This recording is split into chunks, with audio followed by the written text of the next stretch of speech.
Assalamualaikum warahmatullahi wabarakatuh. Hai, balik lagi di channel YouTube aku, Olan Channel.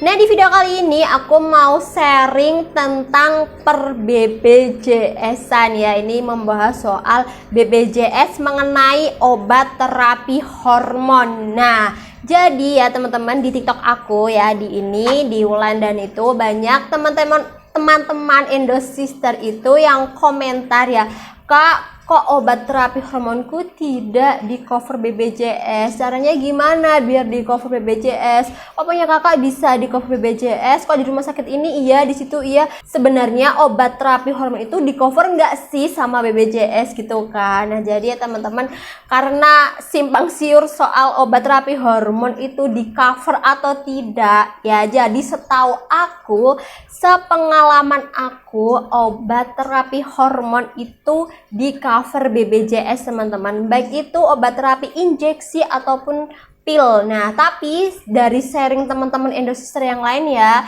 itu ada beberapa memang obat terapi hormon yang tidak ke cover BPJS. Kebanyakan obat yang tidak ke cover itu jenis obat-obatan yang bentuk minum atau pil.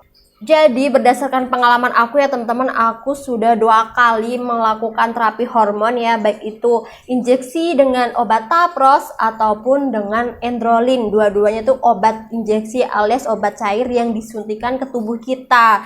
Dan alhamdulillah itu semuanya di cover oleh BPJS ya teman-teman.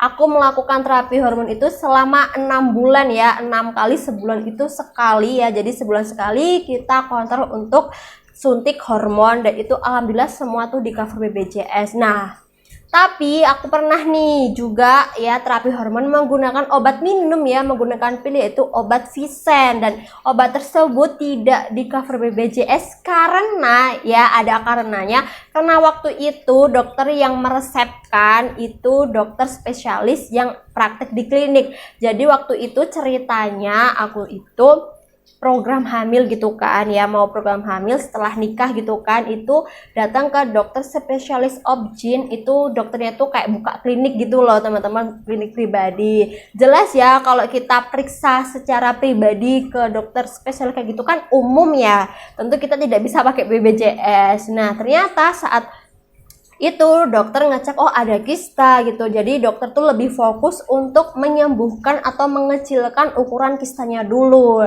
Nah, jadi untuk program hamilnya ditunda dulu, kita selesaikan dulu ini si kista, kita hempaskan dulu. Kalau kistanya nanti sudah mengecil dan alhamdulillah bisa menghilang, baru kita nanti bisa lanjut untuk program hamil. Dan saat itu dokter menyarankanlah yaitu obat Visen ini teman-teman ya, obat minum. Nah, obat ini ya tidak bisa kita beli secara bebas, harus menggunakan resep dokter. Ingat ya teman-teman, obat terapi hormon ini obat keras, jadi harus dengan resep dokter, dengan anjuran dokter.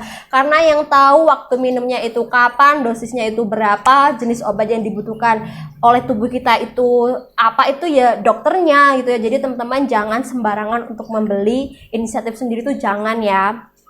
Oke, sudah lanjut, kemudian dokter memberikan aku sebuah resep gitu ya, surat keterangan, surat kayak apa ya, mengantar gitu, yang dibawa ke apotik gitu kan untuk menebus obat tersebut.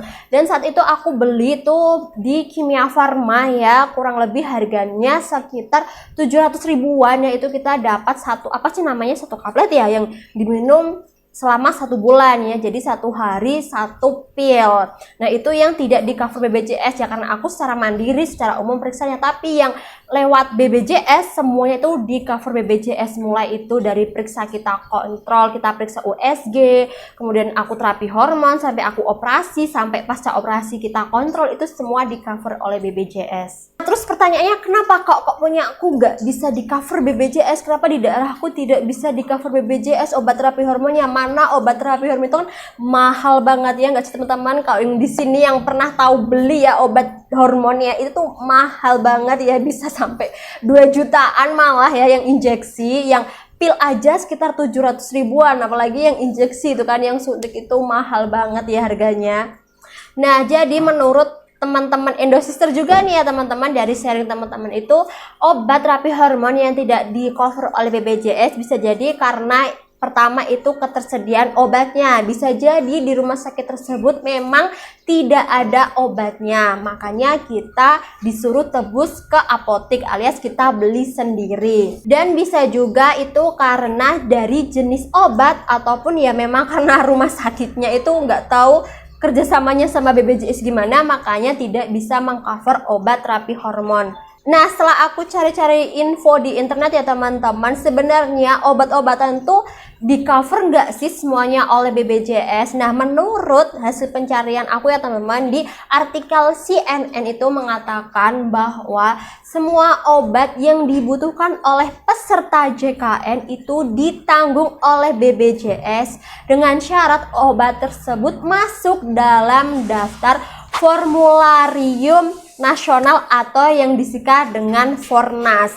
Nah, apa itu daftar Fornas ya?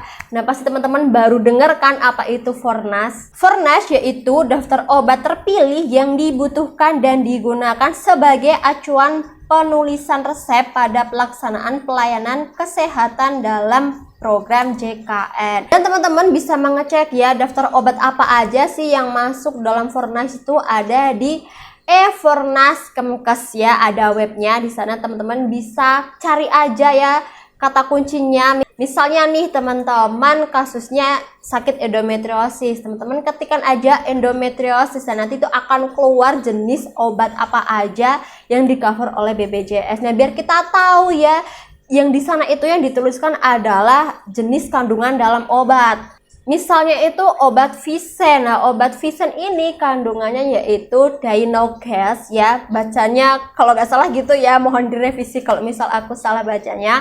Dynogas. Kemudian untuk Tapros dan Endrolin itu sama kandungannya yaitu Leuprorelin ya. Leuprorelin ya teman-teman. Nah, nanti di sana akan keluar nih restriksinya, obatnya, ketersediaannya, dikhususkan untuk sakit apa. Nah, itu keluar. Dan di hasil ya yang aku coba endometriosis tuh ternyata tuh ya baik itu Visen, baik itu Endrolin atau Tapros tuh seharusnya tuh di cover BPJS teman-teman, karena ketiga obat tersebut ya tadi kandungannya itu ada Dynogas dan Leuprolin itu teman-teman. Dan untuk lebih pastinya ya teman-teman, sebelum teman-teman apa ya terlambat gitu ya atau sebelum kaget, alangkah baiknya saat kita periksa itu kita menanyakan ke dokternya ya, kira-kira dokternya itu dokter obatnya itu di cover BPJS atau tidak. Kalau misal tidak itu kenapa ya, teman-teman bisa tanyakan ke dokternya. Kalau misal dokternya tidak tahu ya teman-teman bisa tanya bagian informasi di pihak rumah sakitnya. Kalau misal nih ternyata tidak ada ya teman-teman bisa menyarankan gitu ya, dokter apakah ada obat lain yang sejenis gitu ya kandungannya tapi yang harganya agak murah. Itu bisa meringankan teman-teman yang obatnya itu tidak di cover oleh BPJS. Dan untuk di next video aku akan coba ya kita mengulik ya, kita mengulas tentang Fornas ini ya. Aku juga masih kepo nih ya tentang penggunaan Fornas ini. Kalau dulu kan kita bisa cek obat ya itu di aplikasi JKN Mobile ya. Di video ini aku udah pernah sharing nih ya cara ngecek obat yang di cover oleh BPJS. Nah, di next video aku akan coba mengulik tentang Fornas ini ya di webnya. Oke, sampai sini aja teman-teman. Jika teman-teman masih bingung atau mau sharing atau ada cerita ya tentang perobatan BPJS, tentang terapi hormon, boleh banget langsung aja komentar di bawah. Bisa juga DM di Instagram aku @wulandeni. Jangan lupa ya untuk like video ini, kemudian subscribe channel YouTube aku, dan jangan lupa nyalain tombol loncengnya, dan jangan lupa ya untuk di-share ke semua sosial media teman-teman agar video ini jadi lebih bermanfaat. Terima kasih. Wassalamualaikum warahmatullahi wabarakatuh.